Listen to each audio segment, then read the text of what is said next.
Hello. Just like many of you, I really have been missing watching and following my favorite sports teams. Based on current events, it seems no one really knows exactly when our games and matches will be back on. Today, we'll take a look at sports teams whose stock you could purchase. This is a little departure from my normal videos, but I've had this idea for a little while now, and we could all use some sports back in our lives. Kicking off, we'll start with Manchester United. Originally founded by the Lancashire and Yorkshire Railway Company, the club became a limited company in 1892 and sold shares to local supporters for £1. Fast forward to 2005, American businessman and sports team owner Malcolm Glazer purchased a 28.7% stake in the club, acquiring a controlling interest through investment vehicle Red Football Limited, in a highly leveraged takeover valuing the club at approximately £800 million. On August 10, 2012, the company launched an initial public offering at $14 per share, valuing the club at £2.3 billion. Since the retirement of long-term manager Sir Alex Ferguson, it's fair to say Manchester United has taken a few steps back since Sir Alex won the Premier League in his last season at the club in 2013. The club has cycled through 5 managers and finished anywhere from 2nd to 7th place in the table. In their second place 2017-2018 campaign, they were still 19 points behind league winners and rivals Manchester City. With a few ups and downs, their stock price has stayed mostly level. It's worth noting, the primary objective for Manchester United is to achieve success and win trophies rather than maximize profits, though some folks may disagree. For my American football fans, the Green Bay Packers will kick off our number 2 spot. The Packers were founded on August 11, 1919 by former high school football rivals Eddie Curly Lambeau and George Whitney Calhoun. Lambeau solicited funds for the uniforms from his employer, the Indian Packing Company, a meat packing company. He was given $500 or $7,400 in today's money for uniforms and equipment on the condition that the team be named for its sponsor. The Green Bay Packers have played in their original city longer than any other team in the NFL. It is the 3rd oldest franchise in the NFL, dating back to 1919, and is the only non-profit, community-owned Major League professional sports team based in the United States. Rather than being the property of an individual, partnership, or corporate entity, they are held in 2014 by 360,584 stockholders. No one is allowed to hold more than 200,000 shares, or approximately 4% of the 5 million plus shares currently outstanding. It is this broad-based community support and non-profit structure which has kept the team in Green Bay for nearly a century, in spite of being the smallest market in all of North American professional sports. Even though Packer stock is referred as common stock in corporate offering documents, a share of Packer stock does not share the same rights traditionally associated with common or preferred stock. It does not include equity interest, does not pay dividends, cannot be traded, has no securities, law protection, and brings no season ticket purchasing privileges.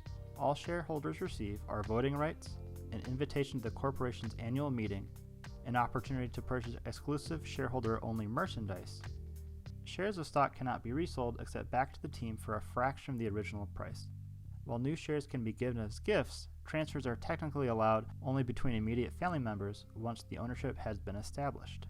Green Bay is the only team with this form of ownership structure in the NFL which does not comply with the current league rules stipulating a maximum of 32 owners per team, with one owner holding a minimum 30% stake.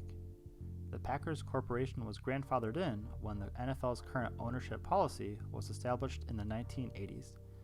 As a publicly held nonprofit, the Packers are also the only American Major League sports franchise to release its financial balance sheet every year.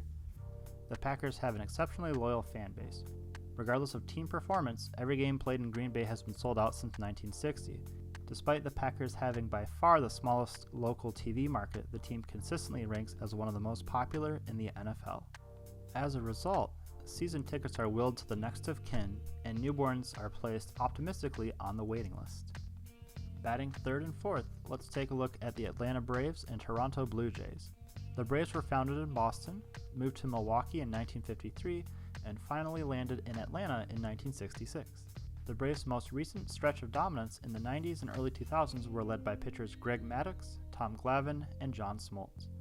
The Braves are owned by mass media communications company Liberty Media, Liberty Media also has holdings in Sirius XM Radio and Formula One Group.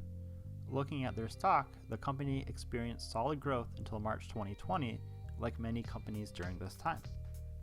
The Toronto Blue Jays began play in 1977 as an expansion franchise.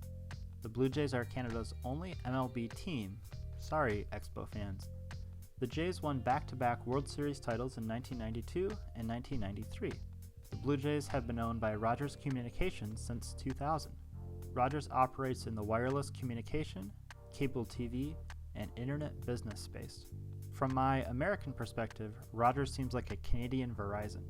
As with many other stocks, March 2020 was not kind.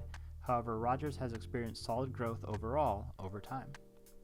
Going back to Europe, clubs like Juventus, Benfica, and Porto are also traded on their company stock exchange. Again, these stocks are unique. Owners of these stocks cannot expect both on-field success and profit maximization. Clubs aim for trophies and pricey new transfers to deliver these trophies first and foremost. One last example similar to the Braves and Blue Jays are the New York Knicks and New York Rangers. Founded in 1946 as the New York Knickerbockers, the Knicks' most successful period are the 1970s, winning titles in 1970 and 1973, as well as the 1990s. Led by Patrick Ewing and coaches Pat Riley and Jeff Van Gundy, the Knicks Heat, Knicks Pacers, and Knicks Bulls games were always good, physical displays of basketball. The Knicks play in Madison Square Garden. The New York Rangers are one of the original 6 NHL teams founded in 1926. They most recently hoisted the Stanley Cup in 1994. Both the Knicks and Rangers are owned by the Madison Square Garden Company. Thanks for watching, and please subscribe.